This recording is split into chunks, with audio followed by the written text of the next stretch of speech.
Bonsoir. Je déclare l'ouverture officielle de la 924e séance du Conseil ouverte. Je souhaite la bienvenue aux membres du Conseil et aux citoyens dans l'assistance.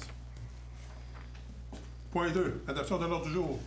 Par besoin d'un proposeur secondaire pour l'adoption de l'ordre du jour avec le divers ouvert, s'il vous plaît. J'en fais la proposition. Monsieur Réal Dubé, secondé par Je seconde. Madame Sonia Leblanc. Au point 3. Adoption du procès verbal de la 923e séance. Les membres du Conseil en ont pris connaissance. Est-ce que je peux avoir un proposeur secondaire? Je propose. Monsieur Louis Gagnon, secondé par Monsieur Michel Patry. Au point 4. Compte payé et à payer. Au compte payé et prélèvement, chèques et dépôts directs au montant de 306 066,76 $. Pour des comptes à payer, chèques et dépôts directs au montant de 108 366,92 $. Pour une masse salariale et avantages sociaux au montant de 229 614,73 $. Est-ce que je peux avoir un proposeur secondaire? Je propose. Monsieur Éric Pinard, secondé par Monsieur Michel Patry. Au point 5.1, approvisionnement forestier, série de Matagami. Demande des maintiens de volume actuel. Attendu que le forestier en chef a publié en avril dernier ses projections de possibilités forestières pour la période 2023-2028. Attendu que les dites projections, la diminution moyenne de la possibilité forestière est de l'ordre de 6 %. Attendu que la diminution que subirait la série de Matagami détenue par Ecum Timber Corporation serait de l'ordre de 17 %. Attendu que la ville de Matagami s'apprête à affronter une crise économique sans précédent avec la fermeture de son principal employeur qu'est Matagami, Mine Matagami, une compagnie, Glencore, et ça à compter de l'été 2022. Attendu que la seule base industrielle demeurant à Matagami est l'industrie forestière. Attendu qu'il pour assurer le maintien et les investissements nécessaires pour assurer la pérennité de l'industrie forestière locale, il faut assurer un approvisionnement adéquat. Attendu que la région nord du Québec, plus particulièrement la Jamaisie, compte amplement de possibilités forestières pour répondre aux besoins des scieries de la région, répondre aux revendications des peuples autochtones et protéger la faune et la flore et contribuer à l'atteinte des objectifs de protection du territoire. Attendu que la possibilité forestière n'est pas suffisante pour répondre à toutes les conditions précédemment énumérées, et si on ajoute les approvisionnements requis pour les entreprises de l'Abitibi-Témiscamingue et du Saguenay-Lac-Saint-Jean, attendu que le gouvernement du Québec a adopté la loi pour assurer l'occupation et la vitalité des territoires, ayant comme prémisse d'élever l'occupation du territoire à titre de priorité nationale. Attendu que la dite loi vise à développer le plein potentiel de chaque territoire dans les perspectives de développement durable et que selon les principes reconnus par la loi sur le développement durable, nous devons tenir compte des impacts environnementaux et sociaux de l'exploitation des ressources naturelles. Attendu que la scierie de Matagami est située en plein cœur d'un approvisionnement forestier plus que suffisant pour assurer sa viabilité à long terme et assurant du fait même une partie de la vitalité sociale et économique de la ville de Matagami. Attendu que les approvisionnements forestiers actuels défavorisent doublement la scierie de Matagami en la contraignant à des distances de transport déraisonnables en raison de la proximité immédiate de la forêt. Attendu que la scierie de Matagami opère dans un écosystème régional permettant entre autres l'approvisionnement en copeaux à l'usine de pâte de Lebel-sur-Quévillon, cette usine étant un moteur essentiel au maintien de l'industrie forestière dans notre région. Donc, à conséquence, il est demandé au gouvernement du Québec que soit attribué à la scierie de Matagami un approvisionnement forestier au moins égal à l'approvisionnement actuel afin d'en assurer la pérennité à long terme, de demander au gouvernement du Québec que les entreprises forestières régionales ne fassent pas les frais des baisses d'approvisionnement forestier prévues pour 2023-2028 afin d'appliquer tout simplement des baisses mur à mur partout au Québec et de demander au gouvernement du Québec, plus spécifiquement, que la scierie de Matagami ne soit pas plus pénalisée que les autres utilisateurs de la forêt jamésienne. J'aurais besoin d'un proposeur et secondaire pour l'approvisionnement forestier de la scierie de Matagami. On fait la proposition. M. Réal Dubé, secondé par Je la seconde. M. Louis Gagnon. Au point 2, agent de la faune. Bureau de la direction de la protection de la faune, maintien des effectifs, demande au ministère des forêts et de la faune et des parcs. Attendu que le bureau local de direction de la protection de la faune est situé à Matagami. Attendu que par sa position géographique, le bureau de la protection de la faune de Matagami doit couvrir un immense territoire du secteur ouest de la région nord du Québec. Attendu qu'en situation normale, les effectifs du bureau de Matagami sont constitués de 4 agents.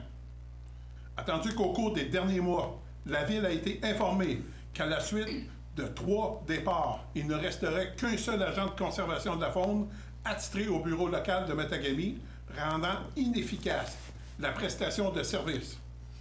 Attendu que récemment, une trentaine de nouveaux postes d'agents ont été créés au niveau provincial et qu'aucun n'a été assigné au bureau local de Matagami. Attendu que l'importance socio-économique des activités reliées à la faune pour un territoire comme Matagami, ainsi que l'étendue du territoire supportant ces activités. Attendu que les différentes responsabilités incombant à la Ville de Matagami, qui nécessitent un lien constant avec les agents de la faune, par exemple, en matière de gestion des eaux, des cours d'eau municipaux et d'écoulement de l'eau, ou simplement pour des questions de sécurité, comme récemment avec la forte présence d'ours en milieu urbain. Attendu que les inquiétudes exprimées relativement à une possible fermeture du bureau local de Matagami et les impacts que cela aurait aux activités fauniques de notre secteur. En conséquence, il est demandé au ministère des Forêts et de la Faune des Parcs de s'engager à maintenir en activité le bureau local de la Direction de la protection de la faune de Matagami, ainsi qu'à assurer l'arrivée de nouveaux agents de protection de la faune dédiés au territoire du secteur de Matagami. J'aurai besoin d'un proposeur et secondaire pour les agents de la faune du bureau de direction de protection de la faune, maintien des effectifs pour Matagami. Je propose. M. Éric Pinard, secondé par Je seconde. M. Pierre-Luc Brousseau. Au point 3, règlement concernant la vidange des bouts de fosses septiques sur le territoire de la Ville de Matagami. Donc, il n'y a pas de modification entre le projet et la finale comme telle qui nous est déposée aujourd'hui. Donc, j'aurais besoin d'un proposeur et secondaire pour l'adoption du règlement concernant les vidanges de bouts de fosses septiques sur le territoire de Matagami. Je propose. M. Michel Patry, secondé par Je seconde. M. Louis Gagnon. Au point 4, demande de dérogation mineure. Monsieur le maire, j'aimerais ça Oui. déclarer mes intérêts dans ce dossier-là parce que depuis la demande de dérogation mineure, il y a un de mes proches parents qui a acquis la dite propriété. Parfait. Merci beaucoup, M. Brousseau. Donc, la demande de dérogation mineure de M. Bernard Galland, 12 rue du Mât, lot 5-583-998. Donc, pour la demande qui nous est donnée présentement, à part la déclaration de M. Brousseau, on n'a aucun commentaire par rapport à cette demande. Donc, j'inviterai M. Louis Gagnon à nous faire les recommandations du comité consultatif en urbanisme, s'il vous plaît. De recommander au conseil municipal d'accorder la demande de dérogation mineure déposée par M. Bernard Galland pour la propriété sise au 12 rue du Mât, soit d'autoriser la présence d'un abri d'auto de 32 mètres carrés et d'un garage d'une superficie de 69 mètres carrés au lieu d'un total de 55 mètres carrés pour la somme des 2 bâtiments, autoriser la superficie totale du garage et de la remise annexée, soit 69 mètres carrés au lieu de 55 mètres carrés pour la somme des 2 bâtiments, réduire la marge arrière de la remise à 0,89 mètres au lieu de 1 mètre, réduire la distance de la limite arrière du toit de la remise à 0,0 mètre au lieu de 0,6 mètre, réduire la marge latérale du garage à 0,95 m au lieu de 1 m. Réduire la marge latérale de la gloriette à 0,93 m au lieu de 1 m. Réduire la distance entre la gloriette et le bâtiment principal à 1,81 m au lieu de 2 m. Le tout tel que précisé dans le règlement de zonage numéro 343-2015 et ses amendements. Merci beaucoup. Donc, j'aurais besoin d'un proposeur et secondaire pour la demande de dérogation mineure de M. Bernard Galland. Je propose. M. Louis Gagnon, secondé par Je seconde. M. Réal Dubé. Au point 5, demande de dérogation mineure de Mme Joanie Plante-Bellil et de M. Maxime Barrette au 46 rue Ismaine, lot 5-583-804 pour approbation. Donc, pour cette demande, il n'y a aucun commentaire qui a été apporté pour la demande de dérogation mineure. Donc, j'inviterai M. Gagnon à nous faire la recommandation du comité consultatif, s'il vous plaît.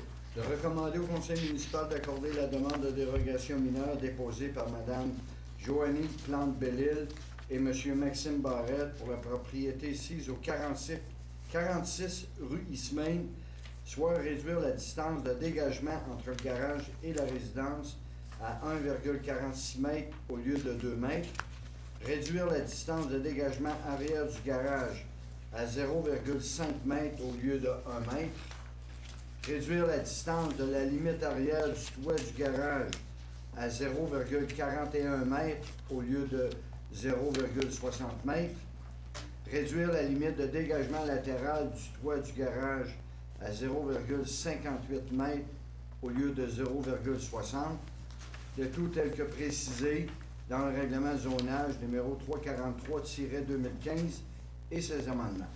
Merci. Donc, j'aurais besoin d'un proposeur secondaire pour la demande de dérogation mineure de Mme Joanie Plante-Bellil et M. Maxime Barrette. Je propose. M. Louis Gagnon, secondé par Je seconde. Mme Sonia Leblanc. Au point 6, Comité de sécurité publique, rapport annuel de l'activité de la Sûreté du Québec pour la période du 1er avril 2020 au 31 mars 2021, c'est pour approbation. Donc, vous savez qu'au niveau de la ville de Matagami, on a établi des priorités locales par rapport à comité de sécurité publique. Puis c'est le rapport d'activité de la dernière année. Donc, j'aurais besoin d'un proposeur secondaire pour l'acceptation du rapport annuel d'activité de la Sûreté du Québec pour la période du 1er avril 2020 au 31 mars 2021. On va faire la proposition. M. Réal Dubé, secondé par Je seconde. M. Pierre-Luc Brousseau. Point 7, Organisation municipale de sécurité civile, changement de coordonnateur. C'est de nommer M. Daniel Clich à titre de coordonnateur, le directeur général de la ville à titre de coordonnateur principal et comme adjoint, M. Pierre Deslauriers. J'aurais besoin d'un proposeur et secondaire, s'il vous plaît, pour la nomination du coordonnateur et du coordonnateur adjoint. Je propose. M. Patry, secondé par Mme Sonia Leblanc. Merci. Au point 8, État prévisionnel des revenus et dépenses au 30 septembre 2021. C'est un dépôt.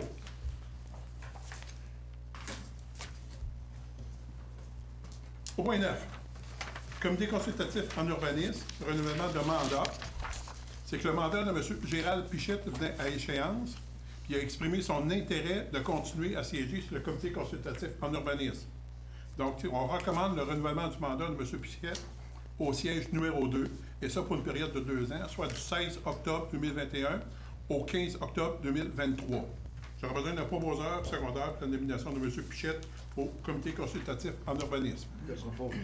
M. Louis Gagnon, secondé par Je seconde. Mme Sonia Leblanc. Au point 10, Ministère des Transports du Québec, programme d'aide à la voirie locale, volet projet particulier d'amélioration, circonscription électorale d'Ongava, dossier 000-30515-1-990515, 2021-0420, approbation des dépenses. Donc, c'est une subvention qu'on a eue de 17 530 pour accepter les dépenses de 132 620 Est-ce que je peux avoir un proposeur secondaire, s'il vous plaît? On va faire la proposition. M. Réal Dubé, secondé par Je seconde. M. Michel Patry.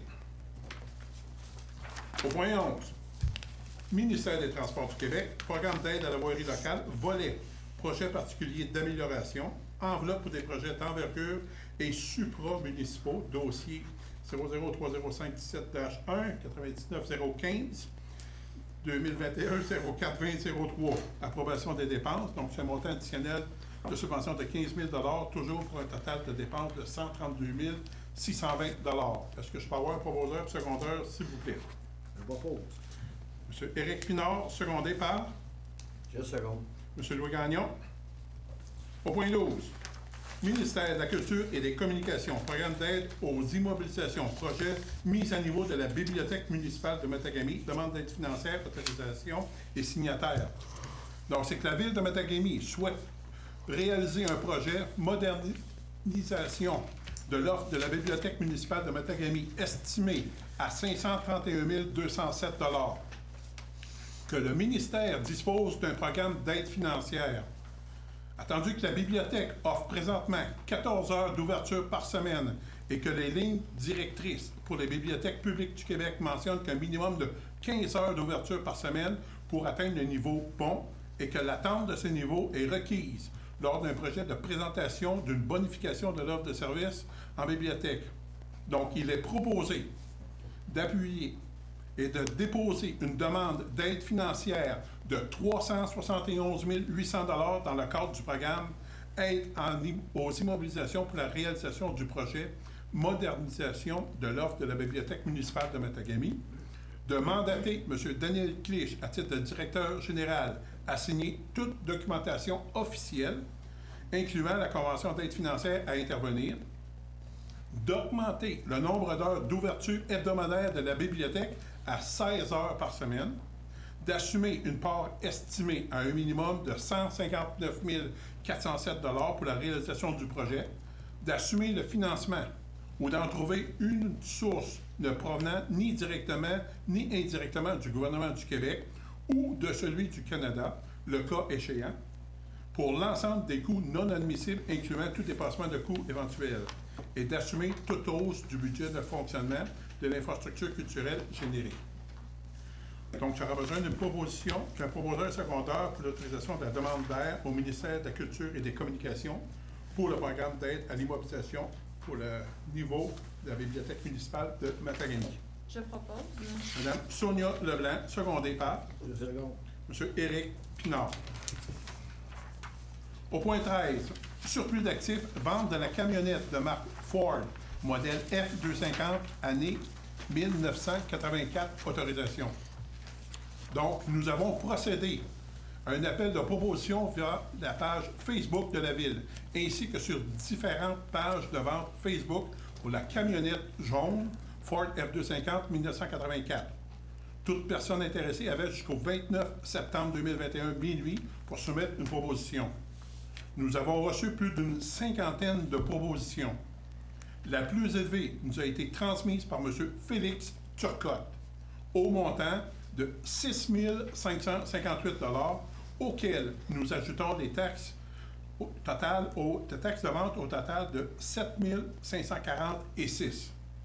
Donc, c'est de recommander que la vente du véhicule au plus offrant soit M. Félix Turcotte et d'autoriser le mandataire à signer les documents de transaction auprès de la Société de l'assurance automobile du Québec. J'aurai besoin d'un proposeur secondaire pour la vente du surplus d'actifs, soit notre pick-up Ford F250 1984. Qui en fait la proposition? M. Réal Dubé, secondé par Je seconde. M. Éric Pinard. Point 14. Réseau indépendant des diffuseurs d'événements artistiques unis, Rideau, adhésion et membres actifs. C'est d'autoriser M. Étienne Gravel à être représentant actif de la Ville de Matagami pour la bourse Rideau. Donc, j'aurai besoin d'un proposeur et secondaire, s'il vous plaît. Je propose. M. Michel Patry, secondé par Je seconde. Mme Sonia Leblanc. Au point 15, la participation à la bourse Rideau, c'est d'autoriser notre directeur des loisirs, M. Étienne Gravel, à représenter la Ville de Matagami à la 35e édition du Congrès Rideau qui aura lieu du 13 au 17 février 2022 à Québec. Donc, j'aurai besoin d'un proposeur secondaire pour la participation à la bourse Rideau de notre directeur des loisirs, M. Étienne Gravel. Je propose. M. Éric Pinard, secondé par Je seconde. M. Louis Gagnon. Au point 6, chef de service, rapport mensuel. Donc, j'aurai besoin de la lecture du rapport de notre directeur des services techniques, M. Marco Bédard, Pour les points saillants, ça va être lu par M. Pierre-Luc Brousseau. Donc, pour les faits saillants du mois de septembre, recharge du chantier principal du réseau Belle Nature, intervention pour une fuite d'eau sur la rue Savane et installation d'un réseau temporaire, construction d'une remise pour la remorque du service d'urgence en milieu isolé, rencontre avec la préventionniste de la mutuelle de prévention, visite de l'aréna et du centre civique, collecte des encombrants, modification des points de consigne du système automatisé du bâtiment à l'aréna pour la saison de glace, plainte d'un citoyen pour la pression d'eau dans sa résidence après vérification. Il s'est avéré que le problème était relié à une conduite d'eau dans la résidence. Merci. Au point 2, le rapport de notre directeur des services des loisirs, M. Étienne Gravel. J'invite Mme Sonia Leblanc à nous en faire les points saillants, s'il vous plaît. Oui, dans les faits saillants, on y retrouve une rencontre du comité de pilotage pour la politique municipalité Amis des aînés, l'Assemblée générale annuelle de la Maison des jeunes de Matagami. Il y a également eu les inscriptions aux activités du service des loisirs, le spectacle de Sale Barbe et le départ des compresseurs pour le montage de la glace. Merci beaucoup. Au point 3, rapport de notre directeur du service de développement économique, M. Daniel Clich. J'invite M. Pinard à nous en faire la lecture, s'il vous plaît. Les dossiers traités. Au niveau des dossiers traités, il y a eu la desserte aérienne locale pour les travailleurs miniers, potentiel de transformation des métaux critiques et stratégiques, centre de formation minière, organisme d'habitation, stratégie de mise en valeur des titres miniers, opportunité d'affaires locales pour le projet Fénélon et approvisionnement forestier. Merci beaucoup. Au point 4, service de notre directeur des services incendies, M. Claude Roy. J'invite M. Louis Gagnon à nous en faire la lecture, s'il vous plaît. Au niveau des événements, il y a eu une intervention, un incendie de véhicule au kilomètre 185 de la route Billy-Diamond. Au niveau des pratiques régulières, le 13 et le 20 septembre. Et rencontre de formation le 15 septembre pour 2 pompiers sur l'autopont. Merci beaucoup. Donc, j'aurai besoin d'un proposeur et secondeur pour l'acceptation des points saillants et des dossiers traités de nos chefs de service, s'il vous plaît. Je propose. M. Louis Gagnon, secondé par Le second. M. Éric Pinard. Point 7, dans le divers, M. Dave Quirion-Marceau, poste d'agent à la paye et au compte payable, une démission. C'est d'accepter la démission de M. Dave Quirion-Marceau. Il lui souhaitait bonne chance. Donc, j'aurais besoin d'un proposeur et secondeur pour l'acceptation de la démission de M. Marceau. On va faire la proposition. M. Réal Dubé, secondé par Le second. M. Michel Patry. Ce qui fait le tour de l'Assemblée ce soir. M. Deslauriers, est-ce qu'il y avait des questions qui ont été posées par des citoyens? Non, merci. Est-ce qu'il y a des membres du Conseil qui ont des questions ou commentaires à apporter? Donc, j'aimerais profiter de l'occasion qui m'est donnée pour une chose. La politique municipale Amis des aînés, elle va être adaptée le mois prochain. Je tiens à remercier M. Patrick, conseiller, qui a travaillé sur le dossier, ainsi que les membres du Conseil qui ont fait le suivi. Donc, elle va être adaptée pour la prochaine séance. Donc, étant donné que c'est votre dernière séance, je tiens à vous remercier du travail que vous avez fait par rapport à la politique municipale des aînés. Aussi, aujourd'hui, certains citoyens sont aperçus qu'ils ont eu des petits désagréments par rapport à de l'eau potable, où est-ce qu'il y a eu des durées moyennes d'interruption d'à peu près 45 minutes. C'est que dans le cheminement des travaux, c'était un blitz de fin de contrat, puis il y a une équipe qui est arrivée plus rapidement, donc ça a occasionné certains inconvénients, on s'en excuse, mais le but, c'est de faire en sorte de redonner le service le plus rapidement à nos citoyens. Aussi, je tiens à informer que le travail acharné se continue pour avoir une desserte aérienne avec la compagnie Newmont. Le dossier avance bien. Donc, on est en train de solliciter par rapport au bassin de travailleurs potentiels. Puis, on devrait être en mesure d'avoir des résultats dans les jours qui viennent. Donc, on continue à travailler là-dessus. Puis, ce qui est important, c'est qu'on veut voir à ce que les travailleurs qui veulent avoir une opportunité de rester à Matagami et de voyager, qui peuvent être voyagés à partir de Matagami. Et finalement, je profite de l'occasion qui m'est donnée en cette dernière séance de remercier les conseillers qui ont pris leur retraite et de les remercier de leur année de service pour la ville de Matagami et de leur implication dans le domaine municipal. Je profite de l'occasion pour remercier M. Louis Gagnon, M. Michel Patry, ainsi que M. Éric Pinard. Merci beaucoup de votre implication municipale. Nous vous souhaitons bonne chance et soyez sûrs et certains qu'on va travailler fort pour continuer le travail que vous avez déjà entamé avec nous. Alors, on a besoin d'un proposeur secondaire, s'il vous plaît, pour la levée de la séance. Je propose. M. Louis Gagnon, secondé par M. Éric Pinard. Merci beaucoup à tous.